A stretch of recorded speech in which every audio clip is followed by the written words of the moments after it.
Ladies and gentlemen, iShowSpeed did not change Africa. What he did was actually expose a lie.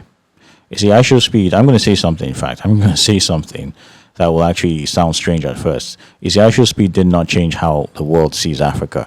What he did was actually expose the world's, how fake the world's image of Africa already was. And the craziest part of it is the fact that Africans, we Africans, we're actually not trying to prove anything.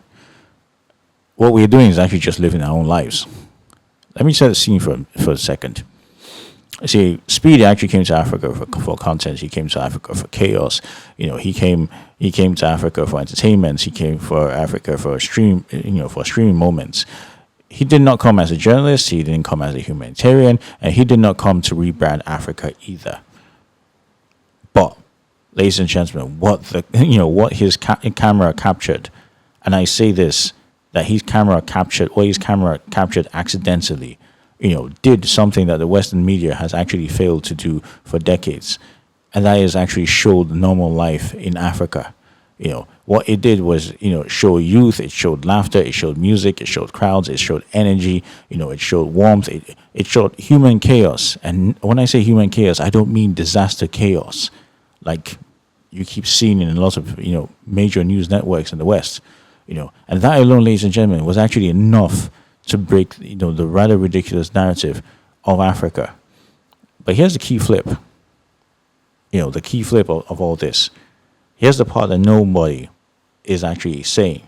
And that's the fact that the West is actually obsessed with how Africa looks. Africans, while Africans are actually busy living in it, living in our own lives. You see, while Western documentaries actually focus on poverty, focus on flies, dust, and despair, a Speed stream showed something completely different. It showed people with phones. It showed people with style, humor, internet culture, and even movements in Africa. No one staged it. No one curated it, and no one, most definitely, well, to the best of my knowledge, no one was trying to impress. And reality is simply, what happened was a case of reality simply just walking past, the lie. And why is this so powerful? Because the truth is, lies actually require a lot of control. And speed, iShowSpeed, and I say this in a very good way, with all good intentions. iShowSpeed himself is chaos. You cannot script iShowSpeed. You cannot control iShowSpeed, and you most definitely cannot edit iShowSpeed. So for the first time, millions of people saw Africa through the lens that wasn't owned by newsrooms, NGOs, or filmmakers. What they saw it through the lens of noise, confusion, laughter, and unpredictability. And that, ladies and gentlemen, is actually closer to the truth than any documentary can possibly tell or have. But here's the uncomfortable part. The uncomfortable part of the whole thing. And it's a part that we must really talk about and talk about honestly. Why was Speed loved? Why was Speed so loved so intensely? For me, I don't think it was just. I don't think it was. It was actually just hospitality, and it most definitely wasn't just excitement. Africans saw use and value in him. They saw cameras, they saw attention, they saw visibility, they saw the global eyes coming from him. And in a place where opportunity is actually scarce, attention is a resource. Speed, iShowSpeed came with a lot of it. It was like he came with a goodie bag filled with it. And this, ladies and gentlemen, it's not evil. It's not evil at all, because this is not Africans, being fake. The truth is, it's just Africans, activating their survival intelligence. And when you live in an unequal global system, every spotlight is actually a potential opportunity. You see, people weren't chasing iShowSpeed; they were actually chasing what came with him, and what came with him was exposure, reach and possibility, and that's rational behavior, especially in an environment that is strained of resources, or should I say constrained of resources. And here's the mirror effect that I really want to talk about.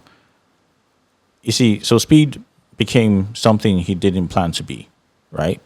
He became pretty much became a mirror for the West.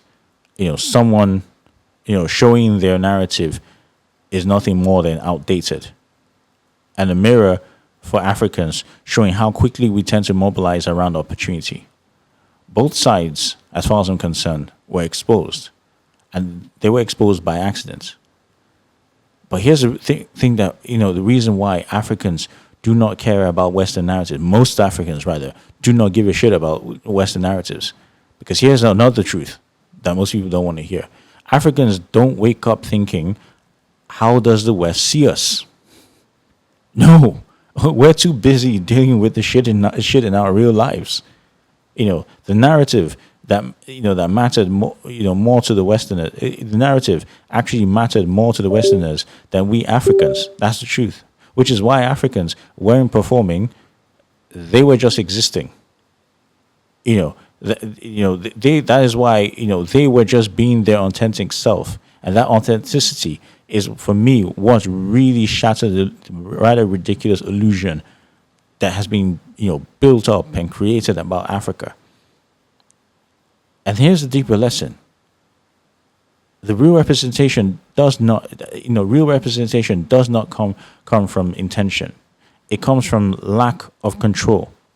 Because the moment Africa is not curated, the moment, it's not narrated, the moment it's not pitied or not framed, it looks completely and absolutely different. And we saw that with iShowSpeed's visit. So here's my final insight, ladies and gentlemen. iShowSpeed did not validate Africa. What he did was reveal that Africa never needed validation to begin with. He revealed something completely different. Because in places where resources are limited, people learn to recognize opportunity instantly. And that, ladies and gentlemen, is not desperation. That's actually awareness. So iShowSpeed, hey, kudos to him. He came for content. But what happened was Africa turned him into a mirror that exposed Western lies, a mirror that exposed and showcased, African survival instincts at the same time.